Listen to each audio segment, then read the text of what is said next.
जानकारीमूलक सन्देश लिएर आएका छौँ। तिते करेला तितो हुन्छ तर औषधीय गुणले परिपूर्ण हुन्छ। करेला पेटको लागि मात्र नभई छाला र चिनी रोगका लागि पनि एकदमै फाइदाजनक मानिन्छ। त्यसै गरी करेलामा फस्फोरस पर्याप्त मात्रामा पाइन्छ, जसले कफ, कब्जियत र पाचन प्रणाली सम्बन्धी समस्याबाट पनि जोगाउन सहयोग गर्छ।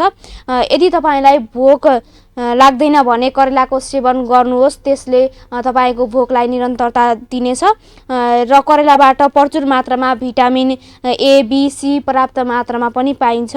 यसका साथै क्याराटिन, बिटा क्याराटिन, लुटिन, आइरन जस्ता तत्त्वहरू पनि यसमा पाइन्छ, जुन स्वास्थ्यको लागि एकदमै फाइदाजनक मानिन्छ।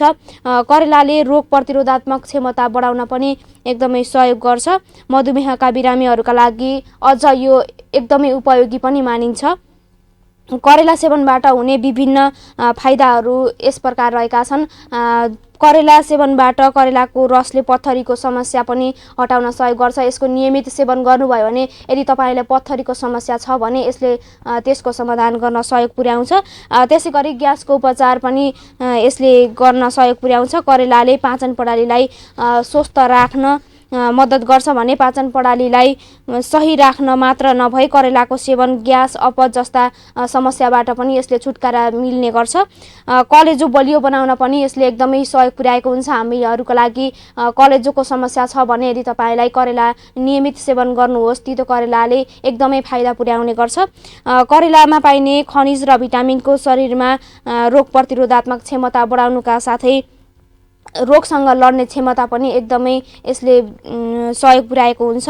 त्यसै गरी मधुमेहका बिरामीहरूका लागि एकदमै फाइदाजनक रहेको छ तितो करेला। रगतलाई सफा गर्नका लागि करेला अमृत समान मानिन्छ। मधुमेहका बिरामीका लागि करेलाले एकदमै फाइदा पनि पुर्याउने गर्छ। दर्शकबिन, तिते करेलाको यति धेरै फाइदा रहेका छन्। तपाईँलाई पनि विभिन्न समस्या विभिन्न रोगबाट छुटकारा पाउनु छ भने तिते करेला अवश्य सेवन गर्नुहुनेछ भन्दै अब भने हामी कार्यक्रमको दोस्रो सेगमेन्टतर्फ नै लाग्छौँ।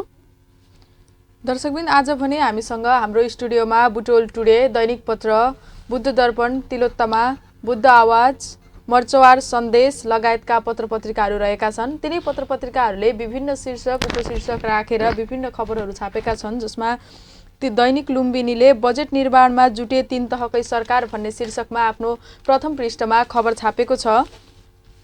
त्यसै गरी बुटोल टुडेमा राष्ट्रपतिद्वारा सर्वदलीय बैठक आह्वान भन्ने शीर्षकमा राष्ट्रपतिको तस्बिर सहितको खबरलाई बुटोल टुडेले आफ्नो प्रथम पृष्ठमा छापेको छ। त्यस्तै गरी दैनिक पत्रमा ओली र नेपाल पक्ष एउटै टेबलमा भन्ने शीर्षकमा आफ्नो प्रथम पृष्ठमा तस्बिर सहितको खबरलाई छापिएको छ। त्यस्तै गरी मेचीकाली राष्ट्रिय दैनिकले स्थानीय सरकार आएपछि अनुगमन न्यून भन्ने शीर्षकमा आफ्नो दोस्रो पृष्ठमा खबर छापेको छ। त्यस्तै गरी बुद्ध दर्पणले जलपन्छी गणना सम्बन्धी गोष्ठी लुम्बिनीमा भन्ने शीर्षकमा खबर छापेको छ।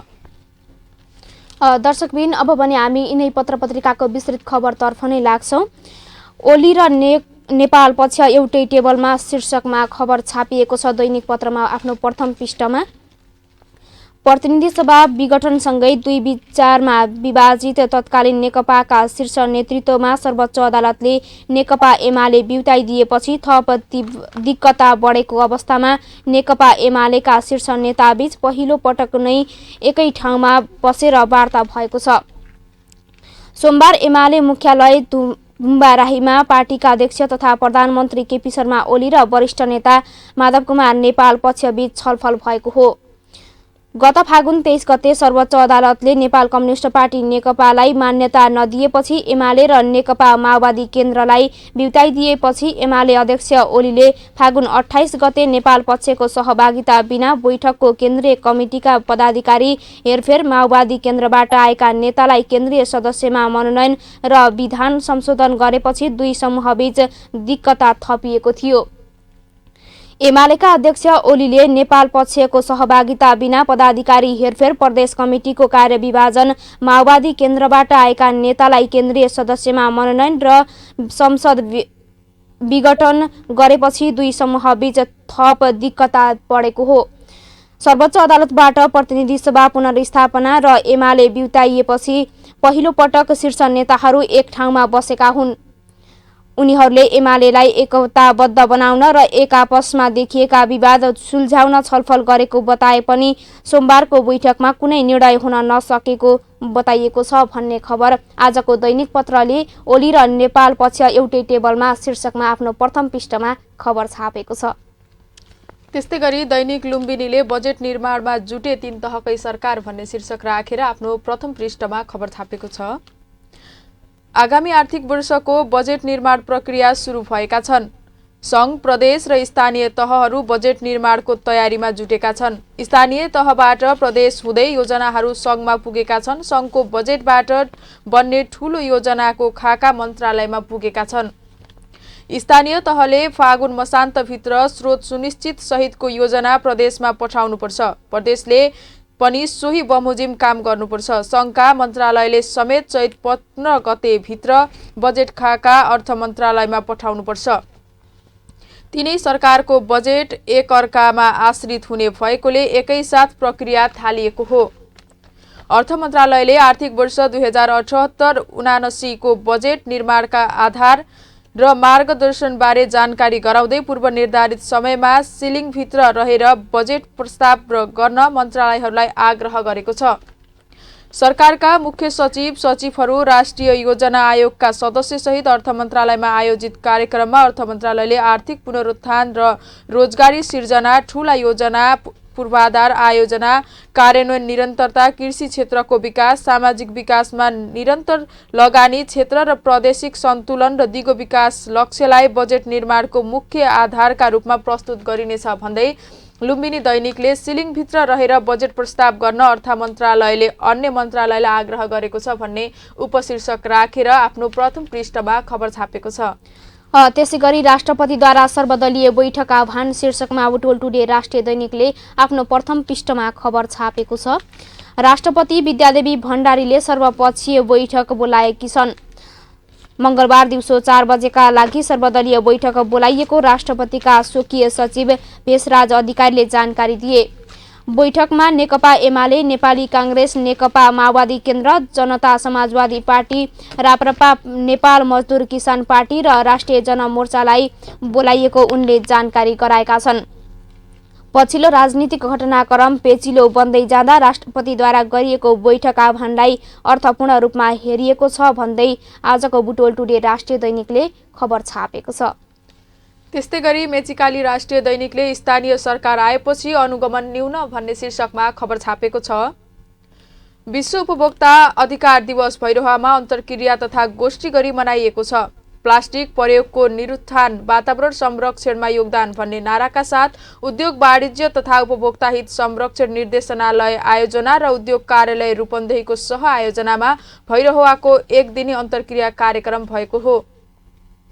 नेपालमा उपभोक्ता संरक्षण ऐन 2054 को दफा 6 बमोजिम वस्तु वा सेवा खरिद वा उपभोग गर्ने प्रत्येक उपभोक्तालाई विभिन्न अधिकार प्रत्याभूति गरिएको भए पनि उपभोक्ता ती अधिकार प्रयोग गर्नबाट वञ्चित भएको कार्यक्रममा सहभागीहरूले औलाएका छन्।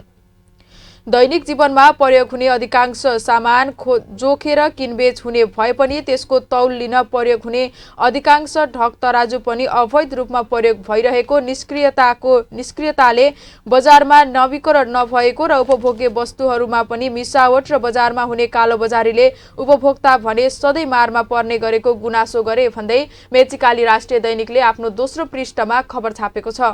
त्यसै गरी नवतिलोत्तमाले आफ्नो प्रथम पृष्ठमा सफ्टवेयर दुरुपयोग गर्ने 3 जना पक्राउ शीर्षकमा खबर छापेको छ। नेपाल प्रहरीको साइबर ब्युरोले सफ्टवेयर सोर्स कोड दुरुपयोग गर्ने 3 जनालाई पक्राउ गरेको छ। साइबर ब्युरो बोटाहिटीबाट खटिएको टोलीले national software and IT solution प्रणाली कम्पनीको स्वामित्वमा रहेको सफ्टवेयरको सोर्स कोड र युजर इन्टरनेस हुबहु नक्कल गरी सफ्टवेयर फोर्स कोर्स दुरुपयोग गर्ने 3 जनालाई आइतबार पक्राउ गरेको हो। प्रहरीले पक्राउ पर्नेमा रिफ्रेस टेक्नोलोजी प्रणाली बुटवलका सञ्चालक एत्रदाङका 39 वर्षीय विमल केसी, रूपन्देहीका 40 वर्षीय श्यामबहादुर चौधरी र पूर्वी नवलपरासीका 36 वर्षीय शङ्कर गेवाली रहेका छन् भन्ने खबर आजको नवतिलोत्तमाले आफ्नो प्रथम पृष्ठमा खबर छापेको छ। त्यस्तै जलपक्षी गणना सम्बन्धी गोष्ठी लुम्बिनीमा भन्ने शीर्षकमा खबर छापिएको छ।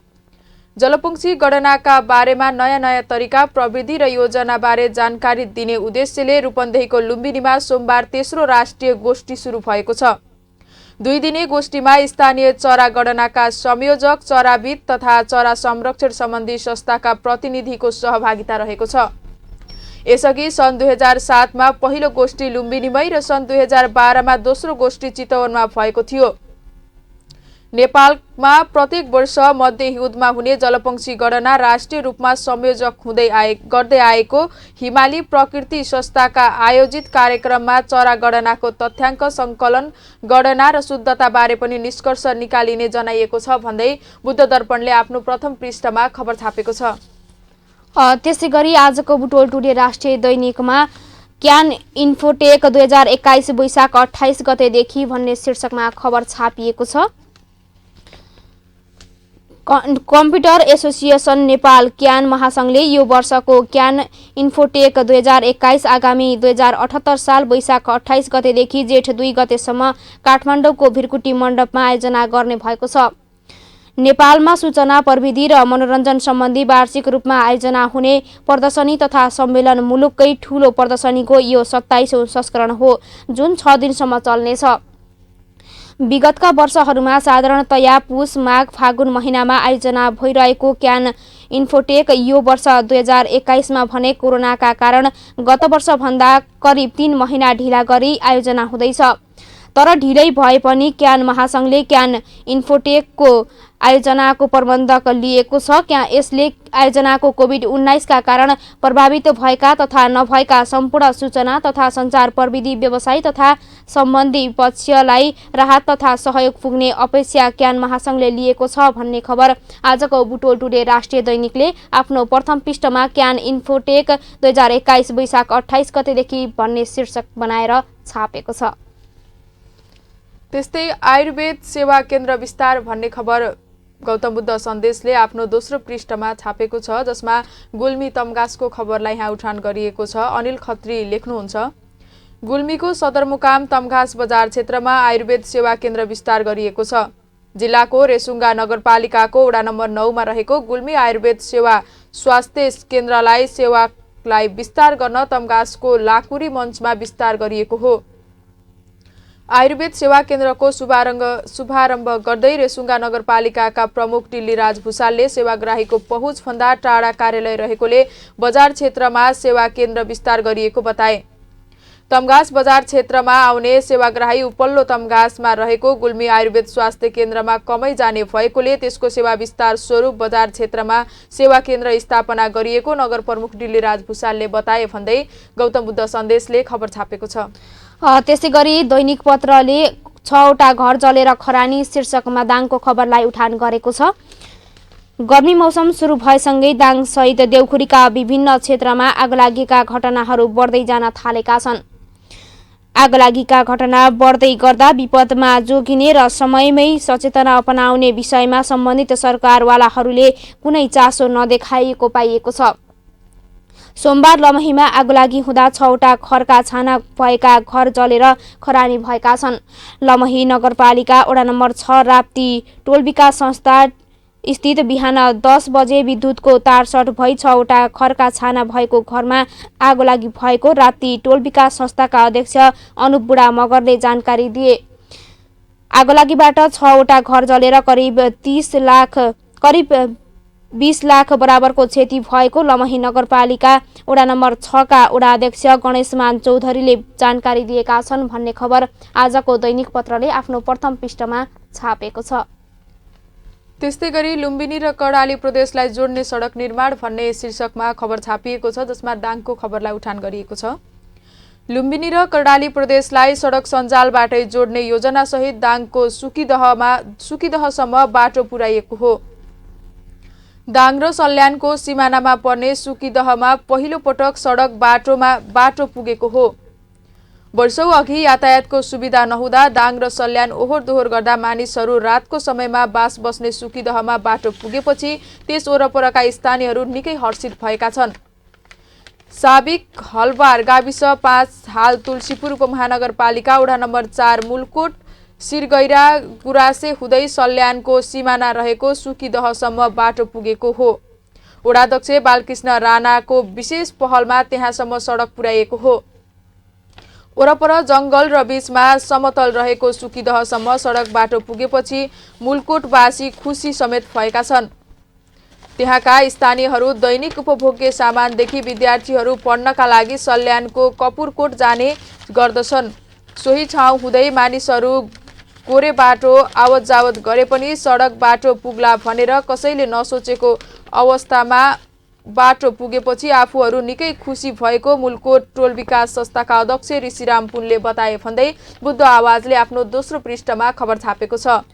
त्यसै गरी खनाल नेपाल पक्षले राष्ट्रिय भेला नरोक्ने शीर्षकमा बुटोल टुडे राष्ट्रिय दैनिकले आफ्नो भित्री पृष्ठमा खबर छापेको छ। नेकपा एमालेका वरिष्ठ नेता झलनाथ खनाल र माधव कुमार नेपाल समूहले अध्यक्ष केपी शर्मा ओलीद्वारा आयोजित चियापान कार्यक्रममा नजाने निर्णय लिएका छन्। तुम्बाराहीमा फर्किएपछि बानेश्वरमा बसेको खनाल नेपाल समूहको केन्द्रीय सदस्य तथा सांसदहरूको बैठकले उक्त निर्णय लिएको हो। यस्तै आफ्नो समूहका नेता कार्यकर्तालाई उक्त चियापानमा नजान पनि बैठकले निर्देशन दिएको छ। ओलीले भोलि प्रधानमन्त्री सरकारी निवास बालुवाटारमा चियापान कार्यक्रम राखेका छन्। यस्तै खनाल नेपाल समूहले शनिबार चैत 4 र 5 गते तय गरेको राष्ट्रिय कार्यकर्ता भेलालाई नरोक्ने भएको छ। ओली समूहसँग संवाद सकारात्मक हुन नसकेकाले भेला नरोकिएको खनाल नेपाल पक्षको भनाइ छ। अध्यक्ष ओलीसँग छलफल निष्कर्षमा नपुगेकाले निर्धारित कार्यक्रम नरोकिने निर्णय भएको बैठकमा सहभागी एक नेताले बताए भन्ने खबर आजको बुटोल टुडे राष्ट्रिय दैनिकले आफ्नो भित्री पृष्ठमा खबर छापेको छ। त्यस्तै लुम्बिनी दैनिकमा भैरहमा सम्पन्न खेलमा विवाद भन्ने शीर्षकमा खबर छापिएको छ, जसमा नरेश केसी लेख्नुहुन्छ, गएको 2 हप्ता यता रूपन्देही सदरमुकाम भैरहमा 2वटा राष्ट्रिय महत्त्व राख्ने खेलकुद प्रतियोगिता सम्पन्न भए। पहिलो थियो राष्ट्रपति रनिङ सिल्ड प्रतियोगिता र दोस्रो महिला कप प्रतियोगिता। दुवै प्रतियोगिता सम्पन्न भए तापनि ती प्रतियोगिताको कारण सृजित विवाद भने अझै साम्य भएका छैनन्। पहिलो, विद्यालय स्तरका छात्रहरूको खेल क्षमता अभिवृद्धि गर्ने उद्देश्यले छात्रहरूको सहभागितामा सम्पन्न प्रतियोगिता सामूहिक विद्यालय परिवारको सहयोगमा शनिबार सम्पन्न भएको थियो। उक्त प्रतियोगितामा सहभागिताको विषयलाई लिएर विवाद भएको छ। सामुदायिक विद्यालयहरूले उपप्रमुख दोस्रो महिला कप प्रतियोगितामा सहभागी हुने खेलाडीको नामसहित टिम दर्ता गरेको भए तापनि अन्ततः सहभागी भएनन्। सिद्धार्थनगर नगरपालिका सामाजिक शाखा प्रमुख यादव सापकोटाले भने, हाम्रो प्रस्ताव आह्वान गरे अनुसार सामूहिक विद्यालय परिवारले व्यवस्थापनको जिम्मा पाएको हो, तर पनि नगरपालिकाको तर्फबाट खेल प्रतियोगिता सहभागिताको लागि नगरभित्रका सामुदायिक संस्थागत धार्मिक सबै विद्यालयलाई पत्राचार गरेका थियौं।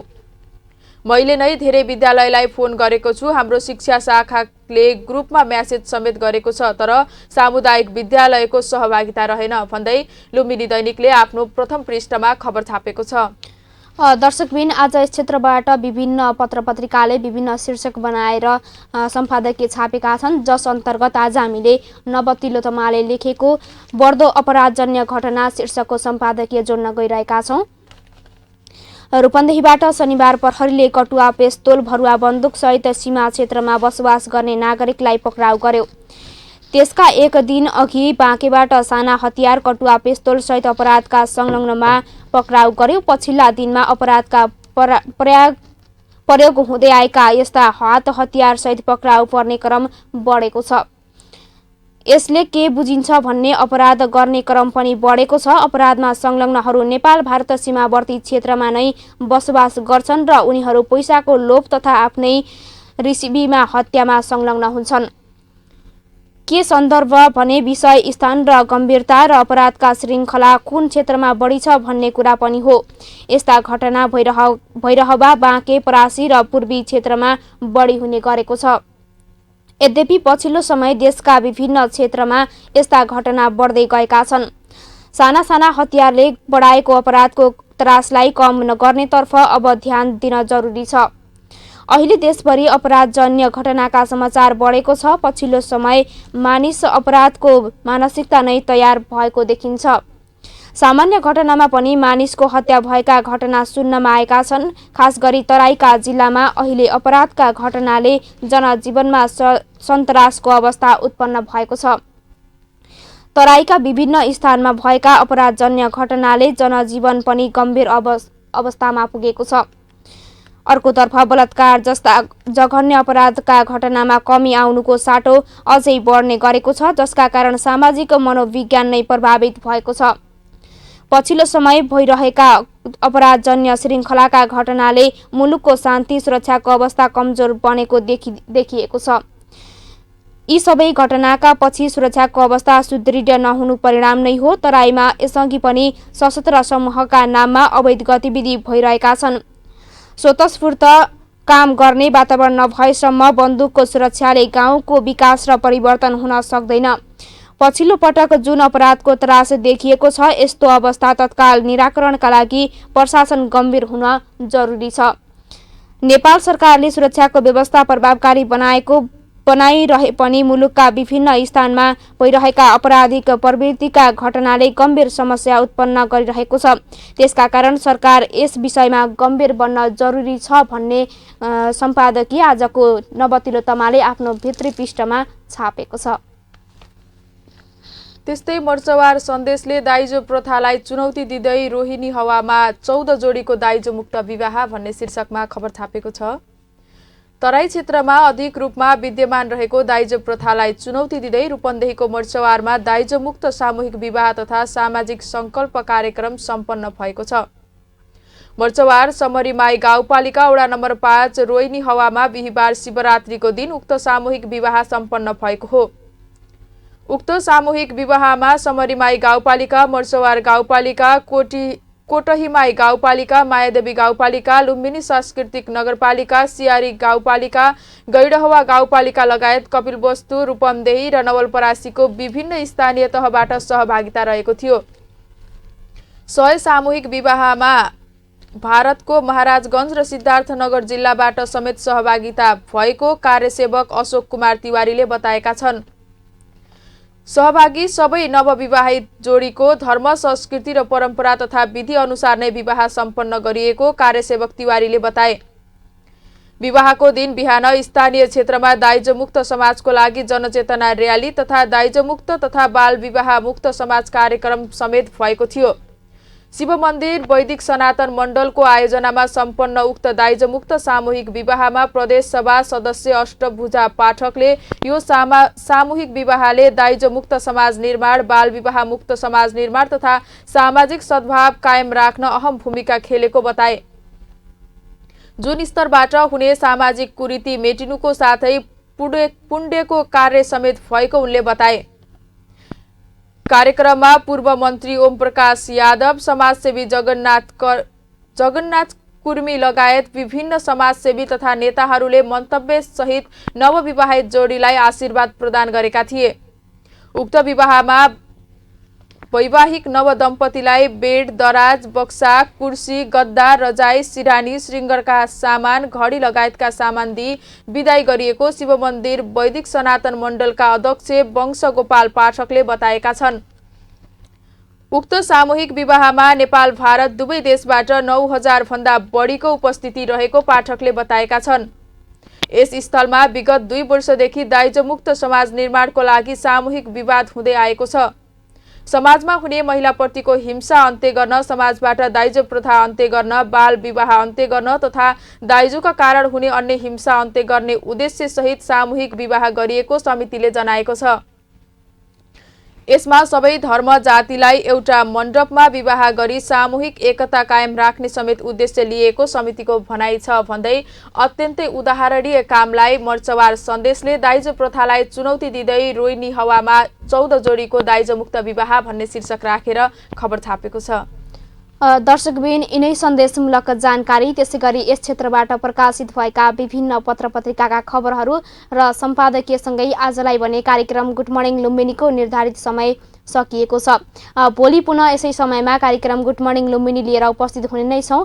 हाम्रो कार्यक्रम तपाईँलाई जस्तो लाग्यो त्यस्तै सल्लाह सुझाव र प्रतिक्रिया दिनको लागि हाम्रो वेबसाइट www.rajyatv.com मा गएर आफ्ना प्रतिक्रिया दिन सक्नुहुनेछ भन्दै यतिन्जेलसम्म हाम्रो कार्यक्रम हेरेर साथ दिनुभयो तपाईँ सम्पूर्णलाई धन्यवाद दिँदै आजलाई भने आज्ञा चाहन्छौँ। शुभ बिहानीसँगै तपाईँको दिन पनि शुभ रहोस्। नमस्कार।